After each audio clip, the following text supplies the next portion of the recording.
You know how sometimes you get a flash of inspiration and it's probably a bad idea? I haven't fully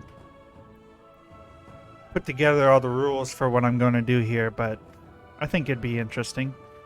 So the entire premise is I have to be self-sufficient. And what does that mean? That means I can't trade with anybody. I have to make everything on my own.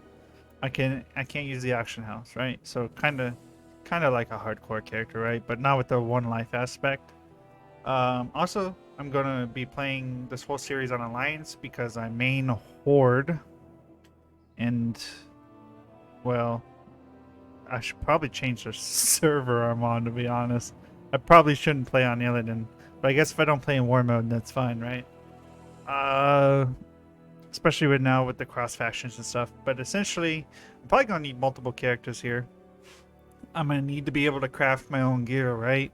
So there's a lot of professional leveling I'm gonna have to do, and I can really only use uh, crafted gear. I can also use dungeon gear, and I guess Mythic Plus is also an option. I just can't get carried. It all has to be pug groups. So in the end, do I want to allow the Mythic Plus in raiding, but only with crafted gear? I think that sounds interesting, right?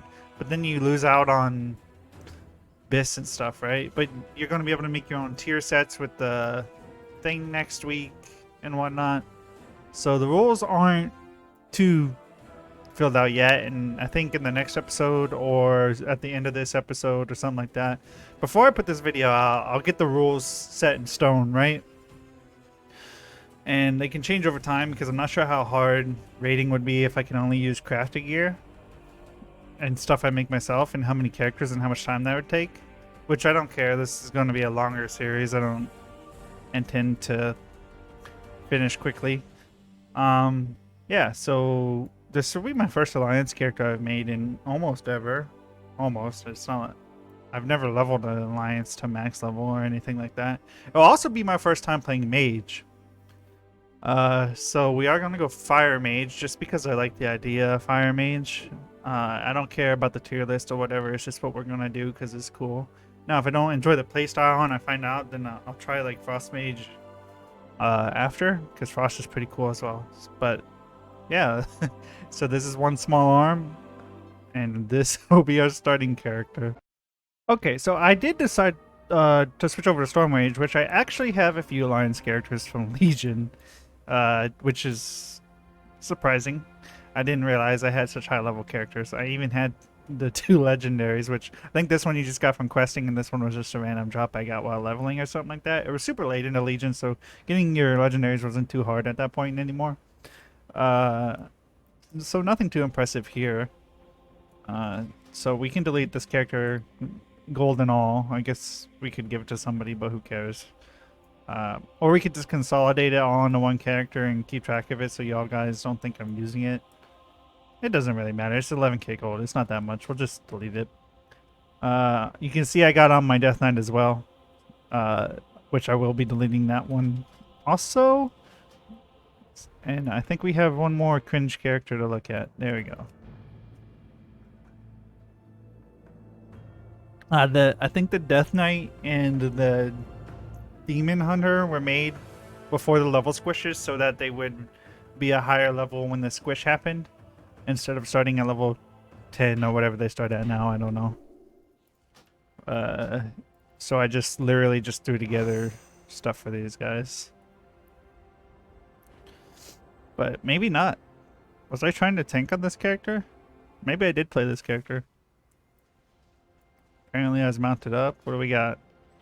No, I played this character. It's got some epics. I don't know from whatever Dauntless means. Maybe I was just leveling it. I don't know.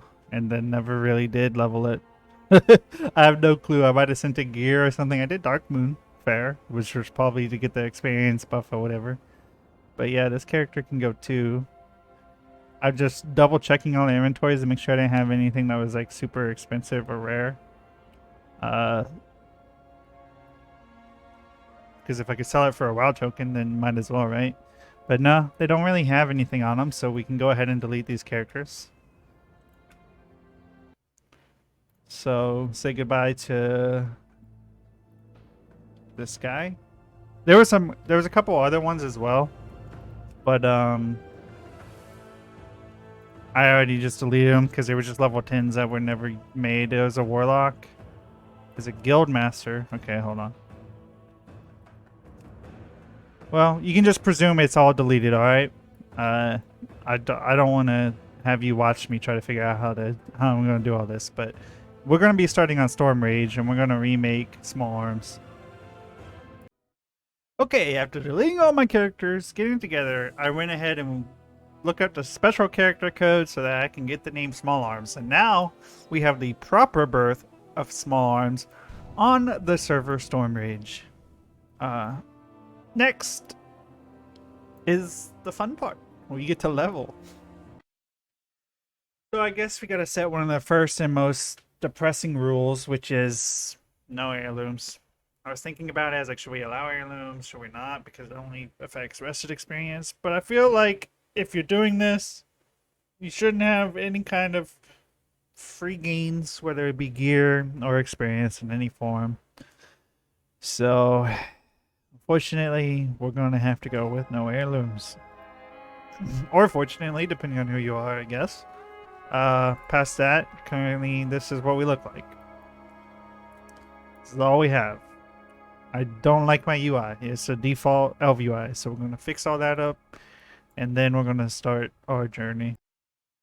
Okay, so what we did is we went over to Illidan real quick. I got on my disk priest, and I went ahead and copied my import string for my LVI and went ahead and just put it up here. So we pretty much have the same UI for the most part. Everything should be similar, so nothing too outrageous, right? Can't really choose a spec, can we? Oh, we can. Well, look at that. So we're like I said, we're going with fire. Whether it's good or not is debatable, as even I don't know. We'll just take this. That seems good. Yeah, so we'll get this started. What I'll probably do is small updates here and there all the way up till max level. It's probably how we'll do it. Okay, so the idea was to stream the leveling so that people could watch.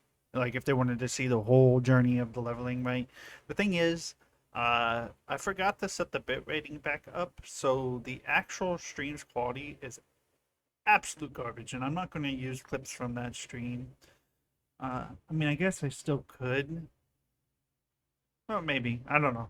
But we're here. We're just leveling in Lockmodan. We're just following a guide. This one right here, for anybody who's interested, is from Kraken Latte.